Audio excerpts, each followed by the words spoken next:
A powerful show of force in the Middle East, where the conflict in Israel and the Palestinian territories escalated today.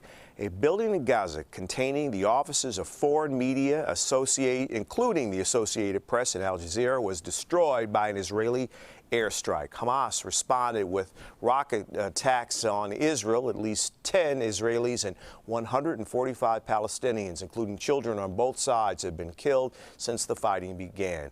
Imtiaz Tyab is right in the middle of it all.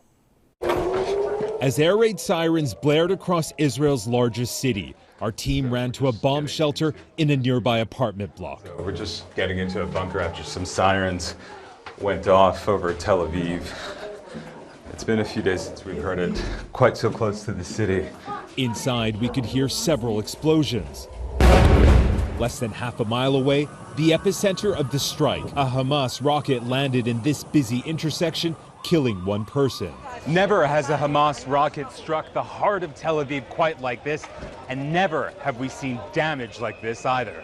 As emergency crews investigate the aftermath, local residents looked on, including Dana Offer and her son Eli.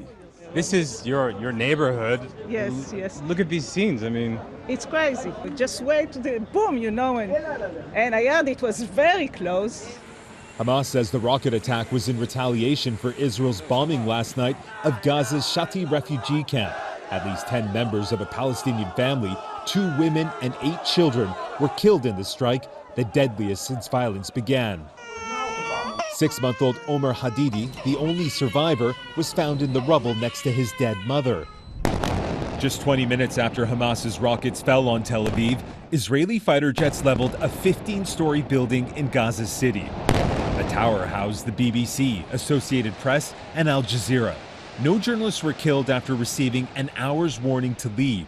The building's destruction is being described as an assault on press freedom. But Israel says it was home to Hamas intelligence, something the tower block's owner denies. After 6 days of fighting and over 140 Palestinians and 10 Israelis dead, it's hard to imagine there's a potentially more serious crisis unfolding in the background of all this unrest.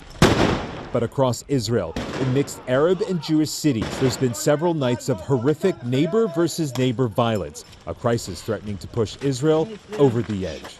an envoy for the State Department has arrived here in Tel Aviv for de-escalation talks. But the Israeli government has made it clear it's not interested in any kind of ceasefire with Hamas.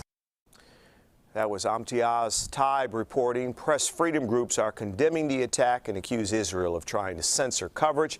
The Associated Press called the airstrike shocking and horrifying.